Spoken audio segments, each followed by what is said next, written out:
Again, if you guys haven't watched my birth story, it'll be in the link in the description. I really highly recommend you watch that video before I talk about my NICU experience.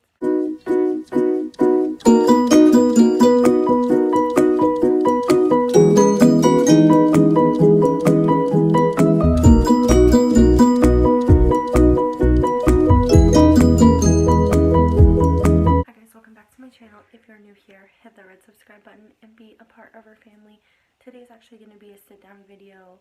I've wanted to film this for a really long time. I just haven't got around to actually filming it, and I think today's the day that I'm actually going to film it. So let's get right into it. So today's video is going to be about my daughter's NICU stay. It has been a long-awaited video. Adeline is 3 years old. If you don't know and haven't heard about my birth story, you should definitely go check it out. It's in the link in the description down below. So today I'm going to be talking about the NICU stay. So Adeline was born at 34 weeks. So she was premature. She was 7 pounds 1 ounce, which to me is not really premature. But yeah, she was preemie. I had emergency C-section due to a placenta abruption. So basically what happened was, yeah, my placenta exploded.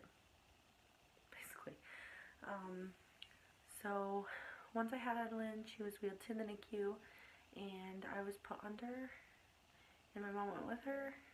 Adeline stayed a total of almost like 3 months in the NICU, so it's a really long time. So yeah, so I ended up having her emergency C-section. My mom was in the room. I was in the room with my mom, and then Adeline came out. I saw her for like not even 5 minutes, and she was like wheeled away really quickly, and it was because she wasn't crying and she was a little bit blue.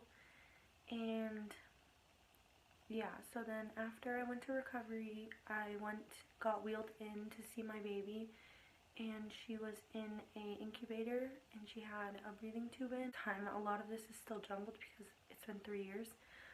So yeah, she had the breathing tube in, and then monitors on her heart, and they got an IV started. She was still kind of bloody. So then I got wheeled back to my room, and then I slept, and so that night I went to sleep, and about 3 a.m. I got woken up by the nurse saying that Adeline was hungry, so they're going to try and feed her a bottle. She did scarf down that bottle pretty dang quickly. The only reason she was in the incubator was because she was early. She got taken off the ventilation, like the oxygen, and they were just checking her heart rate because she was premature. Then my cousin Jess decided to show up with her fiance Dwayne, and I had not been down to see Adeline since like our first initial visit, just because I was still pretty swollen and I was still pretty numb. So then my cousin decided she wanted to see the baby, so we went down to the NICU, and she got to see Adeline for the very first time. And I remember looking over at her, and she just cried so hard because she couldn't hold Adeline. And at this time we were planning on having Adeline come back to my room because Adeline was doing so amazing.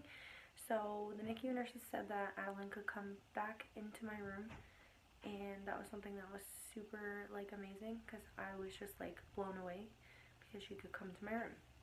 Then about 3 hours later, Adeline got to come into my room, and that was like the best thing in the world.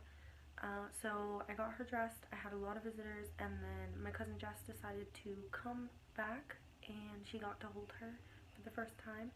And I remember it being super stormy that night, and it was raining. If you don't know, her birthday's in July, so it was like super rainy, and it was just crazy. I remember just like everyone left, I had no visitors, and I was just trying like every 3 hours to get her to feed. We tried to breastfeed, and she just wouldn't latch, and she was getting frustrated. And then we tried to feed her a bottle, and she just kept like not taking the bottle. She took really slow to eat her bottle, and I called the nurse in because she was just like not taking her bottle. And I'm gonna try not to cry because it's like the saddest thing ever, but the nurse told me that if she doesn't start feeding at her next feeding, that she would have to go back to the NICU, and she told me that I needed to wake up Adeline every 3 hours and feed her. At this point, Adeline was super tired and super sleepy, so we ended up just taking a nap, and then 3 hours went by and it was Adeline's next feeding. And she took her bottle, she did fine, she took it pretty good, and yeah, she did great. And then, so all night she took all of her feeds. It was a little slower than normal, but she did take her feeds. And then at 7 a.m. my mom came back, and I remember the nurse, like, having a hard time. I was trying to get Adeline to feed, so I did call the nurse, and they came in and they checked, and Adeline was just having a really hard time eating. So they told me that this happens in babies that are premature, just Adeline was doing great at the start. So they were going to bring Adeline back to the NICU, and she was going to be tube fed. So I remember being in the room, holding her hand and telling her that everything would be okay, and like rubbing her head and stuff. And so they put the tube in, and it was like the saddest thing in the freaking world. Fast forward to her next feed, she ended up being tube fed, like I said. And at this time, I stayed a maximum of 3 days, and I got told that I needed to go home because there was no more space, and it was just basically pointless for me to be there. So at this time, I lived in Wallaceburg, which is about 25 minutes away, and I had to go back home and be away from my baby. I ended up going home to my dad's, and I ended up staying there while she was in the NICU, just because it was super quick to like get there if anything was wrong. I got a code for Adeline to like call and see how Adeline was doing. She was still being tube fed. Adeline stayed in the NICU a maximum of almost 3 months, and this was super exhausting on me, and I didn't know what to do. Fast forward to, I don't remember the exact date, but Adeline started to take her feeds. She ended up dropping down to 3 pounds 3 ounces, which is a lot of birth weight lost, but it's super normal because she was just taking her feeds super slowly. And most NICUs, they're not allowed to take over an hour to do their feed because it can mess up their feeding schedule. So Adeline was bottling half of her bottle for the first little bit, and then we would tube feed. So then each time we would increase it, and at this time my milk supply completely stopped because I had breast issues, and this is when we noticed that I had a lump in my breast and we didn't know exactly what it was. So we ended up getting my breast milk tested. TMI for everyone watching, I had an infection in my breast milk. It was basically sour, and it was due to the lump in my breast. So then I had to stop completely breastfeeding, which really upset me because my dream was to breastfeed. Adeline started bottling and she was doing amazing, and then finally Adeline had to take her full feeds for 2 full days, and Adeline succeeded and did take her full feeds for 2 days, and she got the car seat test, which I did find out when I was visiting Mr. Ryder that they don't do the car seat test anymore. Basically, I'll explain what the car seat test is if some of you guys don't know what that is. They put them in their car seat and they like watch their heart rate and stuff, and they have to have no bradycardias or no tachycardias for 1 full hour. And of course Adeline passed. There was never an issue with her heart at all. So they did scans and everything, and she ended up just being able to come home. She was 5 pounds on the dot when she did get to come home. So I was super happy, and she did amazing. So now I'm going to talk about my NICU experience. So my NICU experience was overall not bad at all. I had a couple nurses who you know, I didn't really bond with very well, and they were kind of mean to me, and a lot of them, like, are moms and stuff, and they've been there a long time, so they try and, like, push you to do things, and it's kind of overwhelming. But other than that, I had a lot of great nurses. I really bonded with a lot of them. A lot of them were super compassionate. I spent many hours at the NICU. I barely ever wanted to leave my baby. I do remember one time that they told me to go home and sleep, and I was just like falling asleep in the chair. And they told me to go to my room.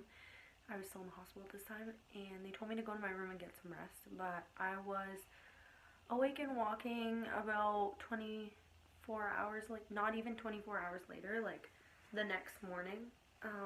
So I encourage you guys to get down to the NICU as much as possible. I did go to Alan's basic every feeding. I didn't like that the nurses had to feed her. And if you live far away, try to Chatham doesn't offer like a house here that you can stay at, like a Ronald McDonald or anything. And so try to find someone like local or a hotel or something. They might like rate it for like a hospital. What I really encourage you doing is I did bring home a blanket that was Adeline's, and I slept with it for 4 nights, and then I would bring it back and I would put it in Adeline's little cot thing. I would grab another blanket and then we would do the same so that she still felt the instinct of mom being there. Also think that if you have any concerns talking to like your doctor, the head nurses and everything, like I said, I called a bunch of times. I think they thought I was the most annoying girl in the freaking world, but I just wanted to know how my baby was. A lot of people were asking me if I cried a lot. Yeah, I never stopped crying. I just felt like I did something wrong. I felt horrible. But in the end, I obviously knew I didn't do anything wrong. The other thing that I didn't do is for the first 2 days, I didn't allow a lot of people to come and visit Adeline until she actually was in my room. And that was just because a lot of germs. I didn't want her to be held by a lot of people. And it was mostly just like close friends and family. Then for the first 24 hours of Adeline's life of her being in the incubator, I didn't really let a lot of people hold her just because she needs to regulate her body temperature. And that's basically my NICU story. If you guys have any questions, you guys can leave them in the description down below. And if you have a preemie baby, comment down below your baby's gestation week or your baby's weight. I love hearing about other preemie stories, and thank you guys for watching, and I love you guys so much. And I'll see you guys in my next video.